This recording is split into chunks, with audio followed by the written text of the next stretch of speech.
আল্লাহ আমার সাথে যাকে দেখলে তুমি খুশি হবা, আমার সাথে যাকে দেখলে তুমি রব হিসেবে খুশি হবা, আল্লাহ তুমি আমাকে তাকে দান করো।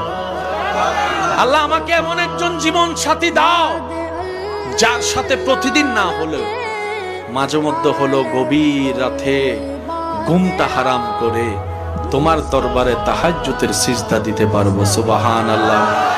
আল্লাহ আমার জীবনে এমন একজন নিয়ামত দাও যে ব্যক্তিটা আমার জীবনে আসলে আমার ভাঙ্গা ঘরটাও শান্তিতে রূপান্তর হয়ে যাবে।